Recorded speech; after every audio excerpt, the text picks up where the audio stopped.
ശ്രീത്തെ, ബംഗ്ലാദേശിൽ ഈ ഹിന്ദു ന്യൂനപക്ഷ വിഭാഗത്തെ ഏറെ പീഡിപ്പിക്കുന്നു എന്ന് പറഞ്ഞുകൊണ്ട് കേരളത്തിൽ DYFI സമ്മേളിച്ചിരിക്കുകയാണ്. അപ്പോൾ ഒരു കാലത്തും ഇല്ലാത്ത തരത്തിലുള്ള ഈ ഹൈന്ദവ പ്രേമമാണിപ്പോൾ DYFI കാണിക്കുന്നത്.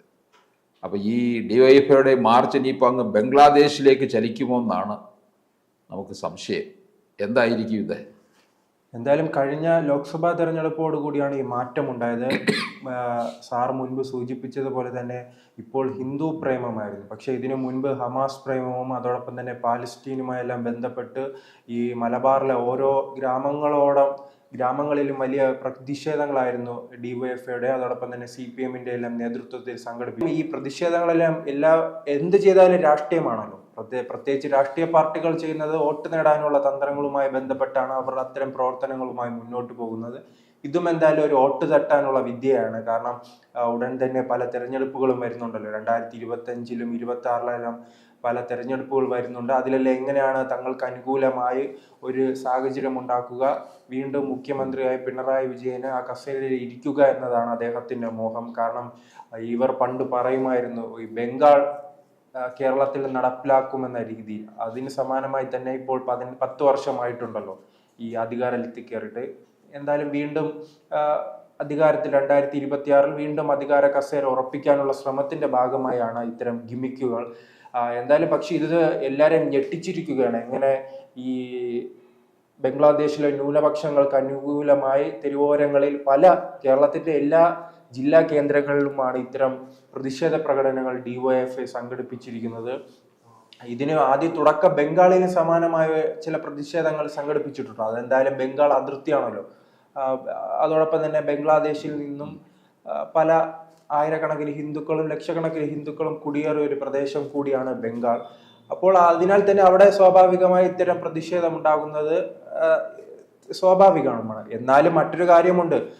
CPM 33 കൊല്ലം ഭരിച്ചിരുന്ന ഒരു പ്രദേശമാണ്. അവിടെ ഭരിച്ചിരുന്നപ്പോൾ ബംഗാളിൽ നിന്നും ഈ മുസ്ലിം അവിടുത്തെ ഭൂരിപക്ഷ സമുദായം ബംഗ്ലാദേശി സ്വദേശികൾ ഇങ്ങോട്ട് കയറുമ്പോൾ അവരെ വോട്ട് ബാങ്കായി കണ്ട് അവർക്ക് ആധാരം ഉൾപ്പെടെയുള്ള സംവിധാനങ്ങൾ ചെയ്ത് പ്രധാന വോട്ട് ബാങ്ക് ആയിരുന്നതാണ് ഈ ബംഗ്ലാദേശികൾ.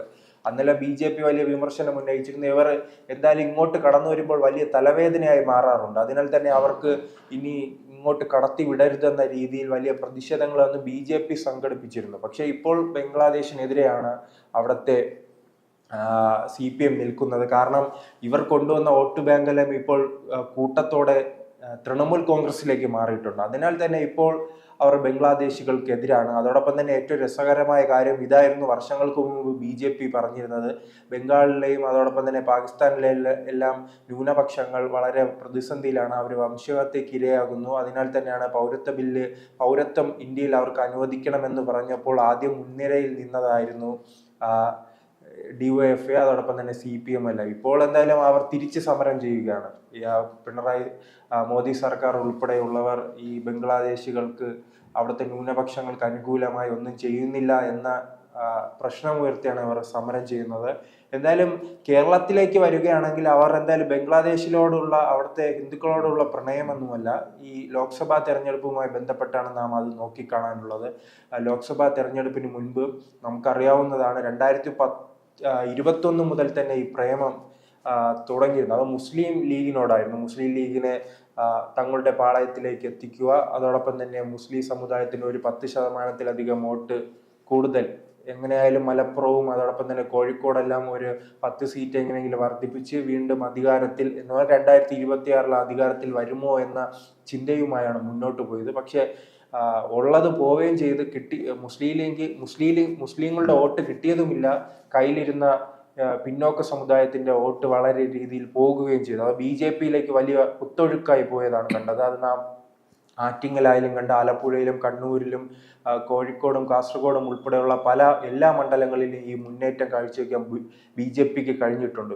അപ്പോഴായിരുന്നു എന്താണ് തോൽവിയും അതോടൊപ്പം തന്നെ BJP-യുടെ മുന്നേറ്റത്തെയും കുറിച്ച് പഠിച്ചപ്പോഴായിരുന്നു ഈ ഭൂരിപക്ഷ സമുദായത്തിലെ പിന്നോക്ക വിഭാഗം, എല്ലാ കാലത്തും CPM-ന്റെ അടിത്തറയായി നിന്ന ഈ വലിയൊരു വിഭാഗം BJP-യിലേക്ക് മാറിയിട്ടുണ്ട്. അതിന് ഏറ്റവും പ്രധാനപ്പെട്ട കാരണം ഹമാസുമായി ബന്ധപ്പെട്ടും ഈ അമിതമായ മുസ്ലിം പ്രീണനം കൊണ്ടാണെന്ന് ഇവർ തിരിച്ചറിഞ്ഞു, CPM തിരിച്ചറിഞ്ഞു. അതിന് പിന്നാലെയാണ് ഈ ലോക്സഭാ തെരഞ്ഞെടുപ്പിന് പിന്നാലെ ആദ്യം മാറ്റം കണ്ടത് പിണറായി വിജയനിലായിരുന്നു. അദ്ദേഹം ആദ്യം തന്നെ SDP-യെ വിമർശിക്കുന്നു, അതോടൊപ്പം തന്നെ മുസ്ലിം ലീഗിനെ വിമർശിക്കുന്നു, ജമാഅത്തെ ഇസ്ലാമിയെ വിമർശിക്കുന്നു. അവസാനം അദ്ദേഹം എല്ലാത്തിനും അപ്പുറം ഈ മലപ്പുറം ജില്ലയുമായി ബന്ധപ്പെട്ട് ഒരു ഇന്റർവ്യൂ കൊടുക്കുന്ന സാഹചര്യമായി ഉണ്ടായിട്ടുണ്ട്. കാരണം കേരളത്തിലെ ഏറ്റവും കൂടുതൽ സ്വർണ്ണക്കടത്ത് നടത്തുന്ന പ്രദേശം മലപ്പുറമായി അദ്ദേഹം ചിത്രീകരിക്കുന്ന സംഭവമുണ്ടായി. പിന്നീട് അൻവർ വിഷയം വന്നപ്പോഴേക്കും പാർട്ടി ഒന്നടങ്കം പറയുന്ന ഒരു സാഹചര്യമുണ്ടായി. അൻവറിന് പിന്നിൽ SDP-യും ജമാഅത്തെ ഇസ്ലാമിയുമാണ്. അൻവർ പിന്നെ ചന്തക്കുന്നിൽ ഒരു യോഗം വിളിച്ചിരുന്നില്ല, ആ യോഗത്തിൽ ഉൾപ്പെടെ എത്തിയത് സാധാരണക്കാരല്ല, ജനങ്ങളല്ല, അത് ജമാഅത്തെ ഇസ്ലാമിയുടെ SDP-യുടെയും പ്രവർത്തകരാണ്. ഇവിടെ അങ്ങനെ വലിയ വിമർശനം. അതിനിടയ്ക്ക് EP ജയരാജന്റെ പുസ്തകം ഇറങ്ങുന്നു, കേരളത്തിൽ പൊളിറ്റിക്കൽ ഇസ്ലാമിന്റെ കയ്യിലായിട്ടുണ്ട്, കണ്ണൂരിൽ നിന്ന് ഉൾപ്പെടെ വലിയ രീതിയിൽ യുവാക്കൾ IS-ലേക്ക് ചേക്കേറുന്നു എന്ന തരത്തിലുള്ള, ഇതിപ്പോൾ RSS ഏതാ CPM ഏതാ എന്ന് വ്യത്യാസം തിരിച്ചറിയാൻ പറ്റാത്ത രീതിയിൽ ലോക്സഭാ തെരഞ്ഞെടുപ്പിന് ശേഷം രാഷ്ട്രീയം മാറിയിട്ടുണ്ട്. അതിന്റെ തുടർച്ചയായാണ് പിന്നെ പോർക്ക് ഫെസ്റ്റിവൽ ഉണ്ടാകുന്നത്. പണ്ട് BJP-യെ എതിർക്കാനായി ഉത്തരേന്ത്യയിൽ എന്തെങ്കിലും സംഭവം നടന്നാൽ കേരളത്തിൽ ബീഫ് ഫെസ്റ്റിവൽ സംഘടിപ്പിക്കുന്ന ഒരു സാഹചര്യം ഉണ്ടായി. പക്ഷെ വയനാട് സംഭവവുമായി ബന്ധപ്പെട്ട് ഇവിടെ പോർക്ക് ഫെസ്റ്റിവലാണ് നടത്തിയത്. അങ്ങനെ എല്ലാം പിന്നീട് പണ്ടല്ലേ ഈ പൊളിറ്റിക്കൽ ഇസ്ലാമിനെ കുറിച്ച് അങ്ങനെ ആരും സംസാരിക്കാത്തൊരു സാഹചര്യമാണ്. CPM തന്നെ ഇപ്പോൾ സംസാരിക്കണം.